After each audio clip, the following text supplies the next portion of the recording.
Australia study visa की बात करें तो बहुत सारे सवाल हमारे पास स्टूडेंट्स के फंड्स को लेकर। तो आज हम थोड़ा कैटेगरी वाइज स्टूडेंट्स को थोड़ा एक्सप्लेन करने की कोशिश करेंगे ताकि स्टूडेंट्स या उनके पेरेंट्स जो है ज़रूर समझ सकें कि उनकी बैकग्राउंड के अकॉर्डिंगली, प्रोफेशनल बैकग्राउंड के अकॉर्डिंगली आपको किस तरह से तैयारी रखनी चाहिए फंड्स को लेकर। चाहे कि हम बिजनेस पॉइंट ऑफ व्यू से बात करें, जिनकी एग्रीकल्चर इनकम है या जिनके पेरेंट्स गवर्नमेंट जॉब में है या किसी के पेरेंट्स जो है प्राइवेट जॉब करते हैं, तो किस तरह से आपको पूरा सही ढंग से अपने डॉक्यूमेंट्स को रेडी रखना है, किन किन फॉर्मेलिटीज़ को कंप्लीट करते हुए आगे बढ़ना है। इसी पर पूरी आज की वीडियो रहेगी, पूरी जानकारी आपके साथ शेयर करने जा रहे हैं। बहुत ही खास वीडियो रहने वाली है। जितने भी स्टूडेंट्स हमारी इस वीडियो से जुड़े हैं, आपके कोई फ्रेंड्स जो ऑस्ट्रेलिया स्टडी वीज़ा के लिए अप्लाई करना चाह रहे हैं या प्रोसीजर शुरू कर चुके हैं, तो उनको भी ये ज़रूर वीडियो जो है शेयर कीजिए ताकि कहीं भी वो भी गलती ना कर जाएं। स्वागत है आप सभी का, मैं हूं हरजोत कौर और डिटेल में ये पूरी इन्फॉर्मेशन आपके साथ शेयर करेंगे नेविगेटर्स ओवरसीज से visa expert Mrs Veena Goyal ma'am हमारे साथ हैं। बहुत बहुत स्वागत है मैम। नमस्कार। तो मैम, जैसे स्टार्टिंग में मैंने बात की ही है, फंड्स को लेकर या उनसे जुड़े डॉक्यूमेंट्स को लेकर अक्सर जो है कन्फ्यूजन्स रहती हैं और ये कन्फ्यूज़न ही बाद में अगर जब गलती बन जाए तो रिफ्यूज़ल का रीज़न बन जाती है। तो मैम ज़रूर थोड़ा कैटेगरी वाइज आज स्टूडेंट्स को या उनके पेरेंट्स को ये आप ज़रूर बताइए कि अपनी प्रोफेशनल बैकग्राउंड के अकॉर्डिंगली किस तरह से हमें अपने डॉक्यूमेंट्स रेडी रखने चाहिए पहले ही, ताकि पूरे टाइम पर आकर जो है इट्स हौच पौच ना हो जाए और ये लगे कि ये डॉक्यूमेंट्स हमने बनाए ही नहीं, ये जानकारी तो हमारे पास थी ही नहीं। हरजोत, देखो जो डॉक्यूमेंट्स हैं, अगर हम कैटेगरी वाइज बात करें, अगर पेरेंट्स गवर्नमेंट एम्प्लॉइज़ हैं जी और उनकी इनकम 7 लाख से ऊपर है, दोनों पेरेंट्स की, एक पेरेंट की, क्योंकि गवर्नमेंट जॉब में मैंने देखा है 60-70 हज़ार तो एक पेरेंट की सैलरी होती है जी। तो उनका केस बहुत अच्छा बनता है क्योंकि वो बिल्कुल सारे प्रूफ होते हैं, फॉर्म 16 होता है, इनकम टैक्स रिटर्न होती है और अब क्योंकि सारा पैसा प्रॉपर उनका अकाउंट में आ रहा है तो 14-15 लाख उनकी जो है इनकम भी बन जाती है। फंड्स भी उनके पास रेडी होते हैं क्योंकि वो सर्विसमैन है, उनको सेविंग करने की आदत भी है और नेचुरल है कि वो अपनी कमाई का एक हिस्सा सेविंग करते भी हैं।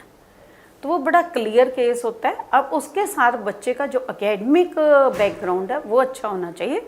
अगर वो दोनों चीज़ें मैच करती हैं, बच्चा नॉन मेडिकल का है, मेडिकल का है या कॉमर्स का है एंड परसेंटेज अच्छी है, गैप नहीं है ज़्यादा, या अगर बच्चे ने ग्रेजुएशन की हुई है और जॉब कर रहा है, उसकी भी अकाउंट में सैलरी आ रही है और उसके पास सारे प्रूफ हैं, तो ये केस हाई प्रायोरिटी पे जाएगा क्योंकि इसमें सारा कुछ जो एम्बेसी को चाहिए, जो यूनिवर्सिटी को चाहिए, वो सारा कुछ मिल रहा है। जी जी जी, ठीक है, बिल्कुल। तो मैम, जैसे हम एग्रीकल्चर बैकग्राउंड की भी बात करते हैं तो क्या क्योंकि इतना कई बार देखते हैं जिनकी खेती बाड़ी का काम है वो कई चीज़ों का ध्यान नहीं रखते, कई तो अपनी इनकम टैक्स रिटर्न भी नहीं भर रहे होते, तो क्या आप देखते हैं मौजूदा, अगर हम बात करें कुछ प्रोफाइल्स या कुछ पेरेंट्स जब आपके पास आते हैं, किस तरह के डॉक्यूमेंट्स उन्होंने रेडी ही नहीं किए होते जो बाद में मुश्किल बन जाती है?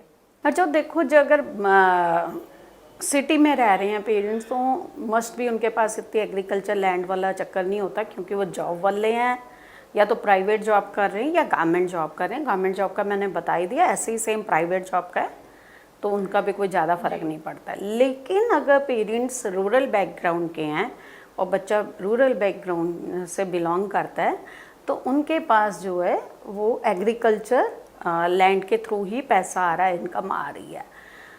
अब हमें ये मैटर नहीं करता कि वो ITR भर रहे हैं कि नहीं भर रहे। पहले ये था कि ITR भरना ज़रूरी है, लेकिन अब वो एम्बेसी ने समझ लिया कि ITR तो इंडिया में कोई भी भर सकता है, तो इसलिए अब जितनी ज़मीन है उसका तहसीलदार से एक इनकम सर्टिफिकेट लेना पड़ता है, जो पहले करते थे, ITR से पहले हम करते थे। अब सेम उस पर एम्बेसी फिर से आ गई है, तो हमें अब वो तहसीलदार से इनकम सर्टिफिकेट लेना पड़ता है बच्चे को। और मतलब उसमें जैसे मैं बता रही हूँ आपको कि इनकम 12 लाख से ऊपर हम चाहते हैं और दोनों पेरेंट्स की मिला के अगर इनकम 12 लाख से ऊपर आ जाती है और सेविंग 3 मंथ्स ओल्ड हैं और बल्क सेविंग अचानक ना डाली हूँ या फिर कोई लैंड सेल करके डाल ली हो, फिर कोई दिक्कत नहीं है, या फिर उन्होंने कोई लोन लिया हो, क्योंकि अब जो प्राइवेट बैंक्स हैं वो एग्रीकल्चर वालों को लोन इजीली देते हैं अगर उनकी लैंड 5 एकड़ से ऊपर है, तो या तो लोन ले लें वे, या उनकी अपनी सेविंग हो और तहसीलदार से इनकम प्रूफ लिया हो उन्होंने, या प्रॉपर्टी सेल की हो जो कि प्रॉपर ऑनलाइन आनी चाहिए।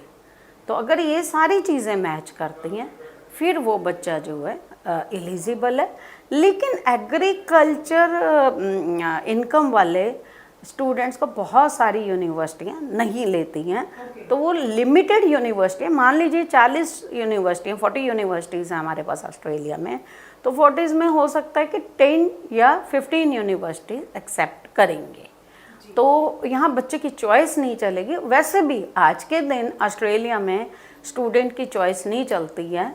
आजकल जो है जहाँ उसको एडमिशन मिल जाए वहीं पे जाना पड़ता है। वो टाइम एक अलग था जब स्टूडेंट बहुत नखरे करता था, मेरे को यहाँ जाना है, मेरे को वहाँ जाना है, तो वो सब नखरे अब ख़त्म हो गए हैं। अब तो जहाँ उनको एडमिशन मिलती है वहीं जाना पड़ेगा। जी जी जी बिल्कुल। तो स्टूडेंट्स ज़रूर इन सभी बातों का ध्यान रखिए। देखिए, जब फंड्स की बात होती है, इन डॉक्यूमेंट्स की बात होती है, तो ये तैयारी आपकी पहले ही होनी चाहिए ताकि पूरे टाइम पर आपको किसी तरह की कोई दिक्कत या कोई रुकावट ना हो। और भी कोई सवाल हो आपके मन में तो ज़रूर जो नंबर डिस्प्ले है इस पर कॉल कीजिए, पूरी जानकारी लीजिए और सही जानकारी के साथ ही अपना प्रोसेस जो है शुरू कीजिए। नेविगेटर्स ओवरसीज़ का ये नंबर डिस्प्ले है, इस पर आप कॉल करके पूरी डिटेल में जो है इन्फॉर्मेशन ले सकते हैं। सबसे अच्छा रहेगा अगर आप अपने डॉक्यूमेंट्स लेकर नेविगेटर्स ओवरसीज़ के चंडीगढ़ ऑफिस विजिट करें, ताकि डॉक्यूमेंट्स की असेसमेंट के बाद सही ढंग से सही ऑप्शंस के साथ आपको गाइड किया जा सके और आप सही डिसीजन टाइमली जो है सही डिसीजन के साथ आगे बढ़ सकें। बहुत बहुत थैंक्स मैम, ये फंड्स को लेकर, फंड्स के साथ जुड़े डॉक्यूमेंट्स को लेकर आपने पूरी इन्फॉर्मेशन जो है इस वीडियो के जरिए स्टूडेंट्स के साथ शेयर की है। आगे भी हम स्टूडेंट्स के लिए इसी तरह से और इन्फॉर्मेटिव वीडियोस लेकर आते रहेंगे। फिलहाल के लिए हमें दीजिए इजाज़त। Thank you so much. Thank you.